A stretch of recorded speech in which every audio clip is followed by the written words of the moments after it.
अस्सलाम वालेकुम, मेरा नाम है ज़ुहैब भट्ट और ये है मानसून और हमारी तैयारी बनाम सरकार। लास्ट ईयर मानसून ने हमें बहुत डराया, इतना डराया कि रावी बिफर आया, और रावी जब बिफर आया तो हमारी तो चीखें निकल गई। मतलब हम बार बार पुल के नीचे, पुल के ऊपर और जाके वो रावी के ऊपर पूरा एक मीडिया की यलगार हो गई। हर बंदा ये जानना शुरू हो गया कि यहाँ पे हो क्या रहा है और ये हम कर क्या रहे हैं और क्या क्या तैयारियाँ की जा रही हैं। बहुत नुकसान हुआ, जानी कम हुआ लेकिन माली नुकसान बहुत ज़्यादा हुआ। बहुत सारी सोसाइटीज़ पानी के अंदर आ गई और बहुत सारा नुकसान हुआ, लोगों की प्रॉपर्टी का नुकसान हुआ, लोगों के माली नुकसान ज़्यादा हुए। तो इस सारे से बचने के लिए हम फिर दोबारा मानसून में जा रहे हैं और उस वक्त ये कहा गया कि अगले साल जो मानसून आएगा वो 20 से 22% ज़्यादा आएगा और बारिशें इस यानी पिछले साल की निस्बत इस साल उस वक्त प्रेडिक्ट किया गया था कि 20 से 22% ज़्यादा होंगी। अब ये ज़्यादा बारिशें कब होंगी, कितनी होंगी, और अभी बारिशें जो होना शुरू हो चुकी हुई हैं, ये क्या आगे इसका जाके निकलेगा, समर क्या निकलेगा और इसमें हमें क्या नुकसान हो सकता है, क्या फ़ायदा हो सकता है और हमारी तैयारी क्या है, हमने कितना खुद को प्रिपेयर किया है इस सारे के अंदर। और स्पेशली कुछ अर्सा पहले मैं पानी के बारे में, पानी ढूंढने निकला था, पानी के बारे में बातचीत कर रहा था, तो अब एमडी वासा के पास हम आए हैं और उनसे ये भी जानने की कोशिश करेंगे कि पीने का साफ़ पानी हमें घर के डोर स्टेप पे क्यों नहीं मिल सकता। आए उनसे चल के बात करते हैं। मानसून आने वाला है और मानसून जब भी आता है तो बारिशों की वजह से बहुत सारे नुकसानात भी होते हैं। हमारी तैयारी होती है कि नहीं होती, और इसमें वासा एक बहुत अहम किरदार अदा करता है। वासा के जो एमडी हैं गुफरान अहमद साहब, वो मेरे साथ मौजूद हैं, उनसे बात करते हैं। अस्सलाम वालेकुम गुफरान साहब। जी, कैसे हैं आप? अल्हम्दुलिल्लाह। सर, ये मानसून आने वाला है, बल्कि आ चुका है, वो कहते हैं ना आ नहीं रहा, आ चुका है। तो मानसून की तैयारी कैसी है आपकी और आपकी बार प्रेडिक्शन क्या है? मैंने सुना है कि नॉर्मल से बिलो है इस बार बारिशें। जी, बिस्मिल्लाहिर्रहमानिर्रहीम।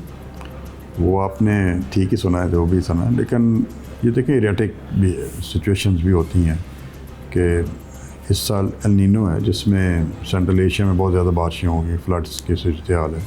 इधर अगर देखा कहते हैं वो कुछ एरियाज़ में बहुत ज़्यादा बारिशें होंगी, कुछ में डॉट की सिचुएशन होगी, कहीं टेम्परेचर ज़्यादा होगा, कहीं कुछ इस तरह की। तो उसमें ये जो एरिया है पाकिस्तान जहाँ पे इधर डॉट की सिचुएशन टाइप है, कम बारिशें होंगी, नॉर्मल से कम होंगी, लेकिन इस पे आप नहीं रह सकते कि जी बारिशें शायद नहीं होंगी।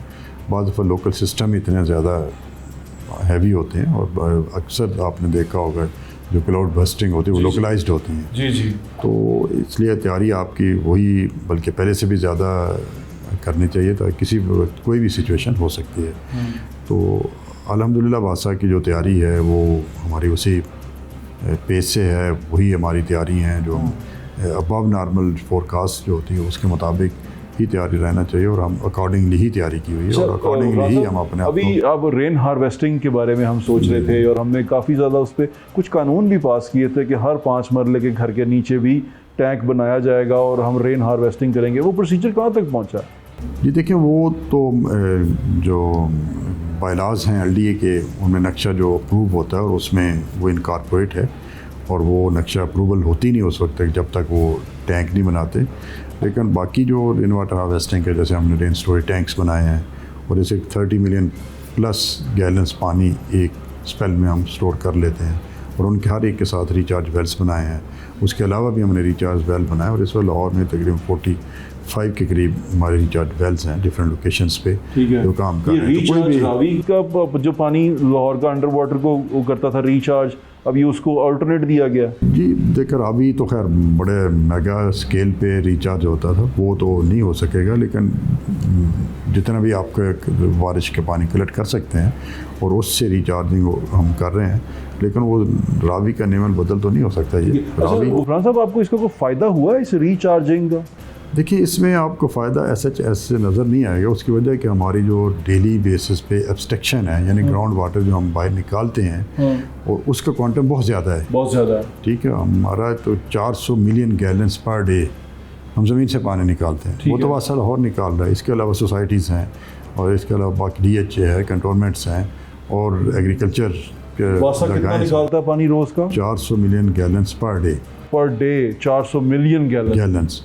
तो इसका हाफ तकरीबन बाकी अब लगा लें तो इतना पानी जो आप एक्सट्रैक्ट करते हैं तकरीबन 600 मिलियन गैलन करते हैं। ये जो आप जो रिचार्ज करेंगे, अगर एक बारिश होती तो उसमें 30 मिलियन प्लस आप गैलन जो है या 3 करोड़ गैलन आप लेते हैं, तो वो अगर देखा जाए तो बहुत कम है। क्वांटम कम है कि आपको इसका इम्पैक्ट तो नज़र नहीं आएगा। अगर आप पूरे मानसून के सीज़न की बारिशें भी लगा लें तो 1 या 2 दिन की आपकी डिमांड पूरी कर सकता है वो सारा, अगर रिचार्ज आप कर लेकिन इतना ज़्यादा फ़ायदा नहीं है। अच्छा, फ़ायदा नहीं, देखें ये नहीं सोचना चाहिए कि फ़ायदा नहीं है, फ़ायदा तो है। वो एक ड्रॉप भी है तो उसका फ़ायदा है। ये तो एक एक ड्रॉप करके आपने बचाना ना, दुनिया भी तो ऐसे कर रही है। हम पानी निकालते जा रहे हैं हमारे, क्योंकि ये जो खत्ता है लाहौर का, ये एक डेजर्ट था। इसको ज्योग्राफी के अगर लिहाज से देखें तो इट्स अ डेजर्ट, ये लाहौर की साइड। अब ये यहाँ पर जब पानी, आप इस तरह हमारा पानी जो ज़मीन के नीचे है, कहीं हमारा हाल कराची की तरह तो नहीं हो जाएगा कि हमारे पास भी पीने को पानी नहीं रहेगा? देखिए, पानी डिमांड तो डे बाय डे बढ़ रही है और उसका टेम्परेचर भी, आपको क्लाइमेटिक चेंजेस की वजह से टेम्परेचर भी राइज़ हो रहा है, उसकी वजह से भी डिमांड बढ़ रही, पॉपुलेशन बढ़ रही है। लेकिन उसके लिए वासा ने अल्टरनेट सोर्स डेवलप कर रहे हैं हम। कंजर्वेशन का तो जो है वो अपने एक तरफ काम कर रहे हैं, उस पर हमने डिमांड के मुताबिक ट्यूबवेल टाइमिंग्स को एडजस्ट किया, जिसमें almost 100 million gallons per day हमने पानी बचाया। पहले जिस तरह ट्यूबवेल ऑपरेट कर रहे थे, अब हमने नीड असेसमेंट करके अकॉर्डिंगली ट्यूबवेल की timing area to area set की है और उससे 100 मिलियन गैलन के करीब तकरीबन हम पानी पर डे कम एक्सपेक्ट कर रहे हैं पहले से ज़्यादा कर रहे थे। उसकी वजह से बहुत ज़्यादा कंजर्वेशन हुई। इसके अलावा आपको इस वक्त जो वासा लाहौर ने एक मास्टर प्लान बनाया हुआ और उसमें अल्टरनेट सोर्स डेवलप भी कर रहे हैं, जिसमें एक हमारा प्रोजेक्ट 55 मिलियन गैलन का प्रोजेक्ट है। वो एशियन इंफ्रास्ट्रक्चर इन्वेस्टमेंट बैंक उसकी इन्वेस्टमेंट कर रहा है और BRB के करीब, बैनी रोड के करीब हमने टैंक बनाना है और उसकी प्रोजेक्ट जो है वो CDWP में इस वक्त है। जैसे ही यहाँ से क्लियरेंस होगी CDWP से, लेकिन से अप्रूव हो तो वासा उसको एग्जीक्यूट करने जा रहे हैं। उसके कंसल्टेंट्स हमने हायर किए हुए हैं। PC1 अब प्लानिंग कमीशन में है, उसकी परी CDWP मीटिंग्स हो चुकी हैं, हम CDWP अवेटेड है, तो जैसे ही हो गया। अच्छा, एक और सवाल ये है कि अब लाहौर डेवलपमेंट का एक प्लान था हमारा जो वासा ने करना था, तमाम सीवरेज लाइंस चेंज करनी थी, उसका करना था, उसका फ़ेज़ 2 में हम थे। क्या वो फ़ेज़ 2 कंप्लीट हो चुका है? क्योंकि वो जुलाई में होना था। देखें 2026 में। देखें फ़ेज़ 1 और फ़ेज़ 2 जो था, एक्चुअली वासा ने ये लाहौर डेवलपमेंट प्रोग्राम जो एग्जीक्यूट किया है, ये वासा से ऑलरेडी सर्विस एरिया में बहुत कम हमने काम किया है। ये सारे का सारा हमने मोस्टली जो है वो अनसर्व्ड एरियाज़ जो थे, जैसे शादरा था, जो जहाँ पे कोई सिस्टम नहीं था, हमने उनको फोकस किया था उसमें। ठीक है। तो फ़ेज़ 1 में हमारे शादरा, ये रावी जोन था, गनबक जोन था, रिवर बंद रोड के क्रॉस था। इसी तरह शादरा वाला, जी जो वो वाली थी, शादरा में फ़रखाबाद में जो एरियाज़ लेफ़्ट ओवर थे वो सारे के सारे। इसके अलावा जो इधर निश्तर जोन में, वो चूँकि अमर सिद्धू से ऑनवर्ड वासा कोई सिस्टम नहीं था, तो उन एरियाज़ को फोकस किया था कि जहाँ पे सिस्टम अवेलेबल नहीं थे, अनसर्व्ड एरियाज़ उन्हें कहते हैं, तो उन एरियाज़ में हमने सिस्टम प्रोवाइड किया। बागा में भी आप देखें तो BRB तक, पहले हमारा रिंग रोड तक था, BRB तक हमने सिस्टम। बरकी रोड कंप्लीट कर चुके हैं? तो बरकी रोड पे भी काम, वो एक्चुअली LDP का पार्ट नहीं था। अच्छा। वो हमारा एक अलग ADP का पार्ट था और लेकिन वो उस पे काम कर रहे हैं, उस पे काम कर रहे हैं। अच्छा। और वो इस साल फंडिंग उसकी हुई है। ठीक है। तो ये फ़ेज़ 2 कंप्लीट हो चुका है? फ़ेज़ 2 LDP का हमारा कंप्लीट हो चुका है, तो पूरा कंप्लीट है। उसमें और जहाँ जहाँ सड़कें खुदी हुई हैं, जो रह गई हैं कई जगहों पे, जैसे फॉर एग्जांपल वो इचरा के अंदर रेडियो वाला चौक, वो सारा अभी तक वो खेड़ के छोड़ा हुआ। वो भी मैं आपको बता, रेडियो वाला चौक हमारा, वो भी LDP का पार्ट नहीं था, वो ADP की एक हमारी अलग सीवर की स्कीम थी। ठीक है। उसके अंदर हमने सीवर लगाया और LDA को हमने फंड दे दिए उसकी रेस्टोरेशन के लिए, और LDA भी उस पर काम कर 2-3 महीने हो गए, लोग बड़े परेशान। LDA उस पर हो के आया था, अब उन्होंने कहा कि हम बड़े अपसेट हैं, ये खोद के छोड़ गए हैं और बारिशें हो रही हैं, LDA को हैंड ओवर हो गया और LDA उस पर अब काम कर रहा। दूसरा, अब ये देखें कि बारिशों में या इवन ड्राई सीजन में उधर क्या प्रॉब्लम होती है, अब उधर की सीवरेज की कंप्लेंट ख़त्म हो गई, अब पॉन्डिंग नहीं होगी इंशाल्लाह। जो पानी खड़ा होता था वो नहीं होगा। वो तो बारिश के अलावा उधर इतनी बॉन्डिंग इश्यूज थे जी, बहुत गली मोहल्लों के, पीने के पानी अवेलेबल नहीं था कई जगहों। इस वक्त जो है कोई भी सीवरेज की कंप्लेंट उस एरिया की नहीं रहेगी। अच्छा एमडी साहब, जो पीने का पानी का एक इशू है, सारे फिल्ट्रेशन प्लांट आपके अंडर है? इस वक्त फिल्ट्रेशन प्लांट पहले वासा लाहौर में मेंटेन करता था, लेकिन साफ पानी के बाद अब दोबारा आपके पास आ गए। वो साफ पानी अथॉरिटी जो बनी है, हाँ।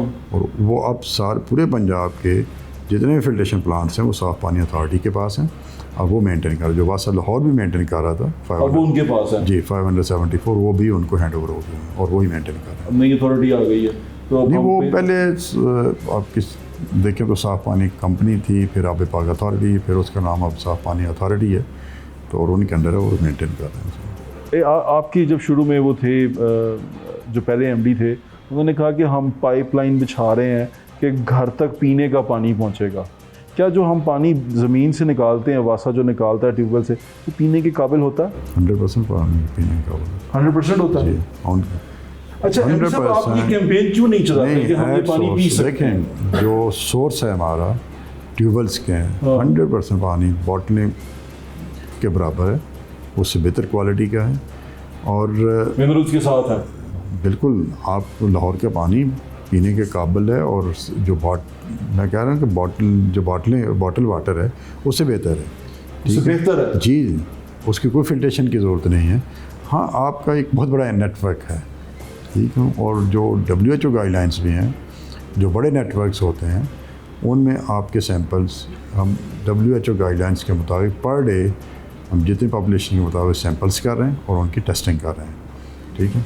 और हमारी जो लैब है वो भी ISO सर्टिफाइड है, वाहिद पब्लिक लैब है कि जो ISO सर्टिफाइड है, और वो सैंपल हमारे WHO गाइडलाइंस के मुताबिक 95% प्लस फिट आने चाहिए और अल्हम्दुलिल्लाह उसके मुताबिक हमारे फिट आ रहे हैं।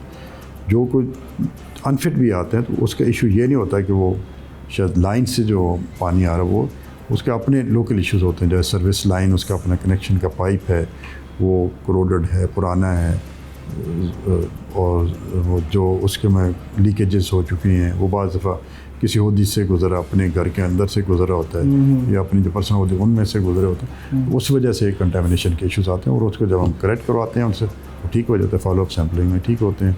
अपने टैंक्स में उनकी वो रूटीन में जो डिसइंफेक्शन है या सफाई वो नहीं करते, तो उस वजह से वो इश्यूज आते हैं। मैं ये बात पे बड़ा हैरान हूँ, आपने मुझे कहा कि ये पीने के काबिल है। हम बोतलें ढूंढ पागल हो गए। आपने बोतल कब से पीनी शुरू की? मुझे तकरीबन एमडी साहब यूनिवर्सिटी के बाद से, यानी कि 2009 से, उससे पहले तो मैं नलका जो लगा होता था मैं उससे पानी पीता था। स्कूल के टाइम में भी, इवन कॉलेज के टाइम में भी हम गुजर रहे होते थे कि नलका लगा हुआ उसमें से पानी भर लिया, वो पी लिया, गिलास ले लिया, किसी से पी लिया। अब हम डरते वो पानी नहीं पीते। तो उस वक्त पानी फिट था, वो पानी कहाँ से आता था? लाहौर का अंडरग्राउंड वाटर था। आज भी वही है। ये एक प्रोपेगेंडा है बॉटलर्स का, मल्टीनेशनल कंपनीज का, कि जी आप पानी ये लें, वो पानी फिट नहीं है। इतना दिया और ये एक हमारे इशू नहीं है, ये पूरी दुनिया में है। पाइप लाइन्स के जो वाटर, टैप वाटर होता है, उसके अगेंस्ट ये इन कंपनीज़ का प्रोपेगेंडा होता है और वो उस पर लोगों को सेंसिटाइज़ किया होता है कि जो आपके हेल्थ के इश्यूज़ होंगे। ऐसा लाहौर में सिनेरियो नहीं है। ये एक्सपर्ट कह रहे हैं आपके ऐसा पानी का कोई प्रॉब्लम नहीं है, आपकी लैब भी यही बताती है। पीते आप नहीं पीते रहे, इसी टैप का पानी पीते रहे, तो क्यों छोड़ा? उससे पहले कितने के आपके मसाइल थे, तो डर गए ना। तो यही एक प्रोपेगेंडा। पेट का मसला हो जाएगा, पेट खराब हो जाएगा, तो हेपेटाइटिस A-E हो जाएगा। उस वक्त आपका पेट क्यों नहीं ख़राब हुआ जब आप टैप का वाटर ले लेते? आज भी ले ले, नहीं ख़राब होगा, लेकिन आप तो माइंड में एक प्रोपेगेंडा है, एक ज़ाहिर है वो मीडिया या एडवर्टाइजमेंट पे dollars, million of dollars, rupees लगाते हैं, वैसे तो लगाते, इसीलिए लगाया।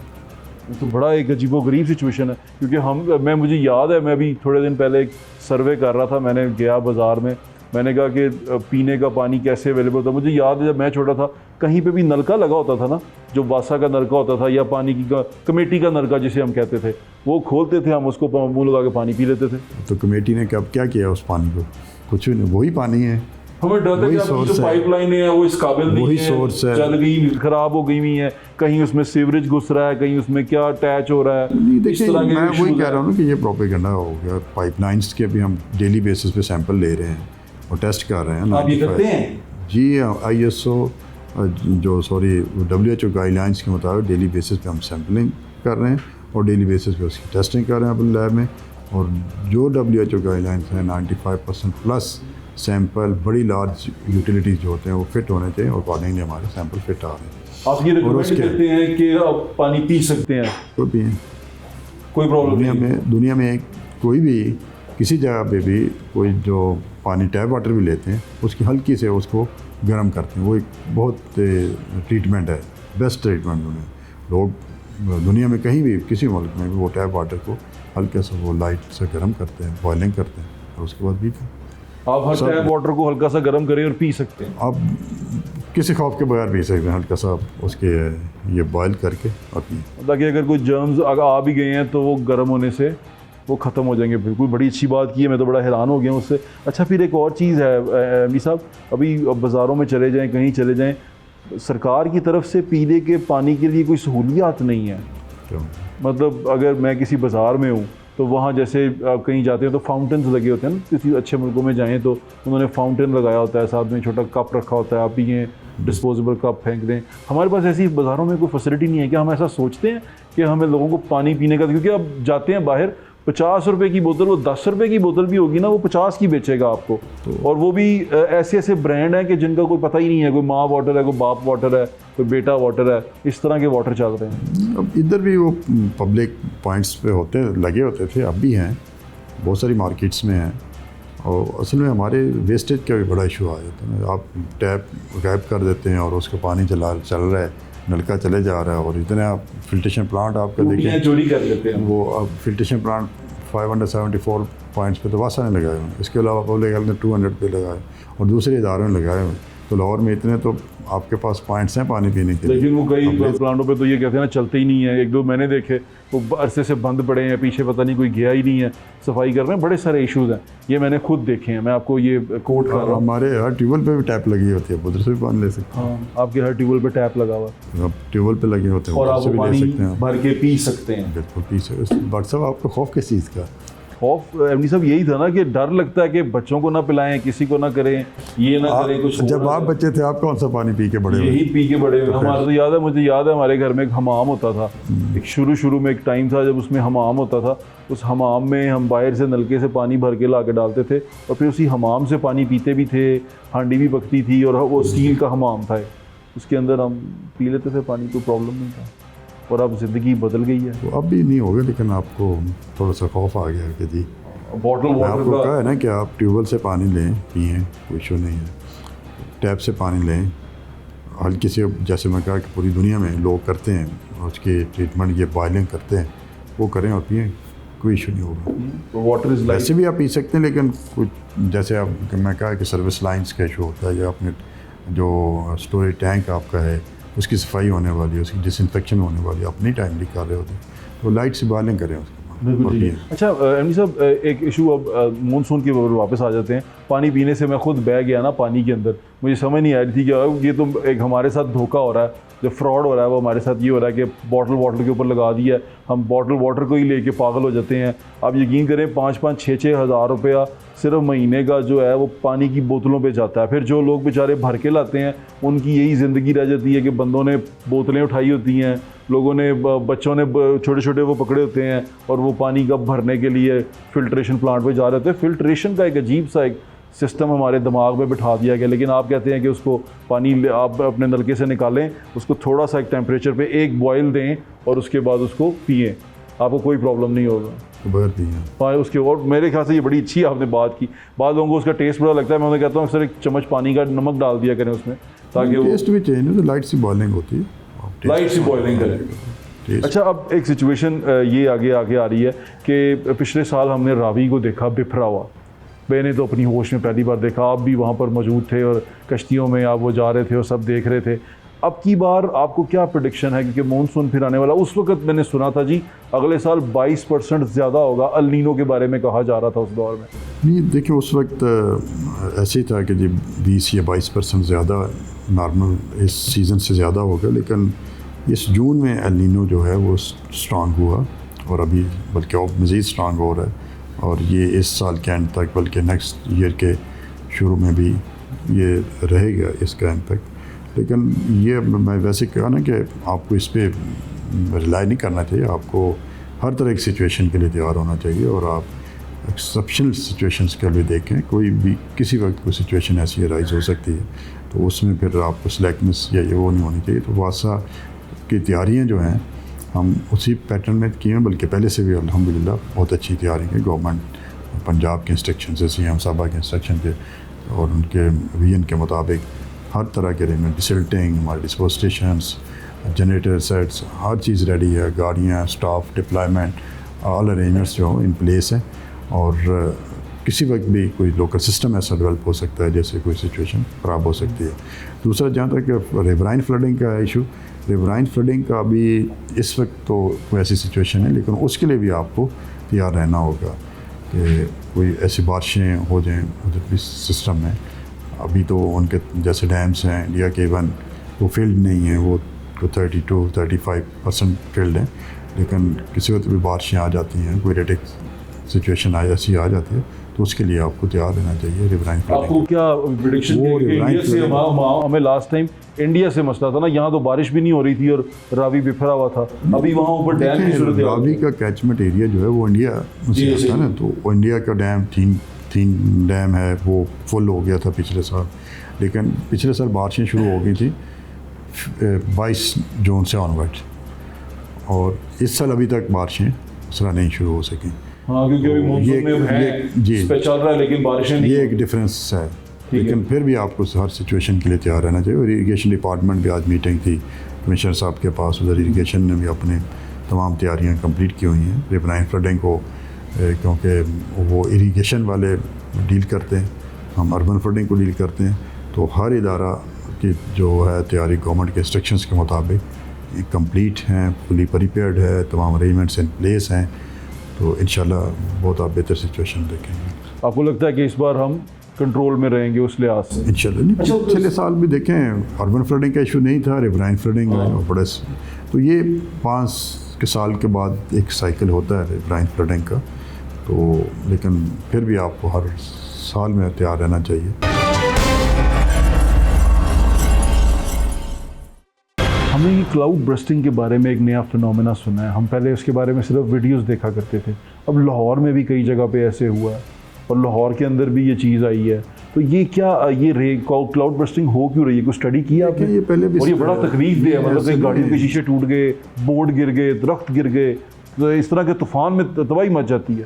देखिए, क्लाउड बर्स्टिंग जो है ये एक तो क्लाइमेटिक चेंजेस का इशू है, आपके ग्रीनरी वो कम हो गई है, आपका टेम्परेचर बढ़ रहा है, ग्रीनरी कम हो गई। हाँ, वो इसके मिटिगेशन है ना, कि आप क्लाउड बर्स्टिंग को आपने मिटिगेट करना है, तो उसके लिए आप फॉरेस्टेशन पे काम करें, प्लांटेशन करें, ग्रीनरी बढ़ाएं, और उससे आपका टेम्परेचर जो है वो कम रहता है। दूसरा ये होता है कि आपका जो टेम्परेचर है वो बढ़ता है जब, तो मॉइस्ट जो ह्यूमिडिटी एयर में होती है वो रैपिडली राइज करती है, और जब एक आप ये कह लें कि ह्यूमिड, हॉट या टेम्परेचर ज़्यादा जो एयर है वो जब कूल से उसका कन्फ्लिक्ट होता है, तो फिर इस तरह की सिचुएशन अराइज होती है। तो ये हमेशा ज़्यादातर लोकलाइज सिस्टम होता है, और ये आपका ये नहीं होता कि जी उसमें शायद आपका 1 आवर में बारिश उसमें 100 mm भी हो सकती है, लेकिन हाफ आवर में 50 mm भी बारिश हो सकती है, वो भी क्लाउड बर्स्ट होता है। तो बहुत दफ़ा 50 mm को भी क्लाउड बर्स्ट समझेंगे कि अगर हाफ आवर में अगर आपकी 50 mm बारिश हो जाती है तो वो भी क्लाउड बर्स्ट है। बिल्कुल है, ठीक है। एक आवर में अगर 100 mm बारिश होती है तो वो भी क्लाउड बर्स्ट है। तो ताकि ये शॉर्ट टाइम में बहुत ज़्यादा सडन बारिश का होना, ठीक है, और ये जैसे कहा ना कि आपको क्लाइमेट चेंजेस की वजह से और जो टेम्परेचर राइज जब होता है ह्यूमिड एयर का, और वो उसका क्लैश होता है इससे कूल एयर से, तो उस वक्त ये सिचुएशन हो रही है। अच्छा, अभी एडवाइजरी क्या है वासा की तरफ से फॉर द मानसून? तो पहले ये बता दें कि डिसल्टिंग कर दी आपने लाहौर के जितने नाले थे? जी अल्हम्दुलिल्लाह, हमने डिसल्टिंग बल्कि तीसरी बार भी उसकी मुकम्मल कर दी। वो थ्रू आउट मानसून और उसके बाद भी चलता है, हमारा थ्रू आउट द ईयर ये डिसल्टिंग ऑपरेशन चल रहा होता है, हम स्टॉप करते ही नहीं। अब हमारी वो सिचुएशन नहीं है कि जी हम मानसून से पहले तैयारी करेंगे 2-3 महीने, नहीं, हम पूरे साल हम डिसल्टिंग करते रहते हैं, हमारा ऑपरेशन कंटिन्यू रहता है, सीवर्स का भी और ड्रेन्स का भी। बिल्कुल ठीक है। स्टेशन की जो हमारी मेंटेनेंस वो आउटसोर्स की हुई है, और वो भी थ्रू आउट द ईयर हमारे डिस्पोजल 100%। एडवाइजरी क्या जारी करता है आप मानसून की? अब क्या एडवाइजरी जारी किया आपने? मौसम मानसून की देखें, हमारा एक SOP है, हमने वो ऑलरेडी इशू किया, सर्कुलेट किया हुआ, और उस कंटीजेंस प्लान के मुताबिक हम अपने एक उसके 3 पार्ट्स होते हैं। एक तो बारिशें या मानसून शुरू होने से पहले जो प्रेपरेशन है, उसमें डिसल्टिंग एडवाइजरी की बात कर रहा हूँ, क्या आप लोगों को क्या शुरू? जी देखें, लोगों को तो यही है कि जी आप जब भी बारिश हो आप बाहर ना निकलें, अपने बच्चों को घरों में रखें, क्योंकि उस वक्त को करंट के भी इशू हो सकते हैं। कहीं कोई अपने बरसाती नाले जो हैं वो साफ रखें, वो उनमें सॉलिड वेस्ट ना फेंकें और उनमें मलबा ना फेंकें, इस तरह की चीज़ें जो हैं। दूसरा, बच्चों को घर में रखें, बच्चे बाहर ना निकलें, क्योंकि उस वक्त बाज़ दफ़ा करंट के इश्यूज़ आ जाते हैं। किसी जगह पानी थोड़ा सा ज़्यादा अगर पॉन्डिंग हुआ है स्टेटस को, लो लाइंग एरिया में पानी तो पॉन्डिंग तो डेफिनेटली होगी, उनसे दूर रखें बच्चों को, घरों में रखें।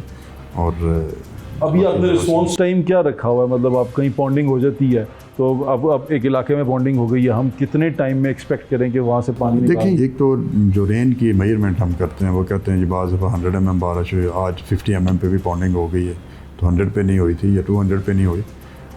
ये एक्चुअली रेन की जो मेजरमेंट होती है वो इंटेंसिटी को आपने कंसिडर करना होता है कि कितने टाइम में कितनी बारिश हुई।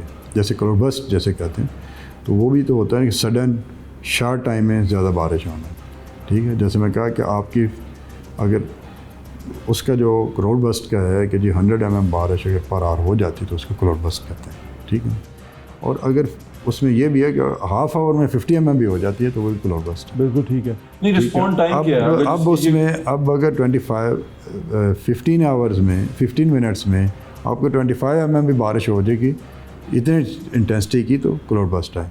उस वक्त लो लाइंग एरियाज़ में थ्रू सरफेस रन ऑफ पानी ने इकट्ठा होना है।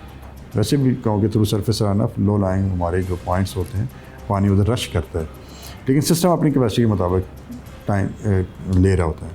अब अगर तो बारिश की इंटेंसिटी, जैसे अब ड्रिजलिंग हो रही है, पिछली 3-4 बारिशें हैं, किसी जगह पॉन्डिंग नहीं, ठीक है, तो वो 300 mm बारिश भी हो जाएगी तो आपके लिए कुछ किसी भी पॉइंट पे आपको पॉन्डिंग नहीं होगी, ना नज़र आएगी, ना अगर ड्रिजलिंग हो तो कोई प्रॉब्लम नहीं है। 10 mm तक 12 mm तक बारिश का जो होता है ना, वो एक कोई इशू नहीं आता। जब इंटेंसिटी से बढ़ती है फिर पॉन्डिंग की आती है। अब कितने इंटेंसिटी पे बारिश है, अकॉर्डिंगली उसकी पॉन्डिंग होगी, अकॉर्डिंगली उसका क्लियरेंस टाइम होगा, ठीक है। और दूसरा उसमें ये होता है कि बारिश का पैटर्न जो है ना वो बड़ा मैटर करता है कि अगर तो बारिश हमारा क्यों कंबाइंड सिस्टम है, सीवेज फ्लो भी उसी में से पाइप में डिस्पोज और बारिश का पानी में, अगर तो पीक आवर्स में बारिश होगी, ये सुबह 5 के बाद बारिश होती है, 5-6 के बाद ऑफिस की तैयारी है, लोग सब तैयार हो रहे हैं, स्कूल्स का टाइम है सब, तो उस वक्त पानी का यूज़ ज़्यादा हो रहा था, तो वेस्ट वाटर जो वो ज़्यादा जनरेट हो रहा था, सीवरेज सिस्टम ऑलरेडी फुल होता है,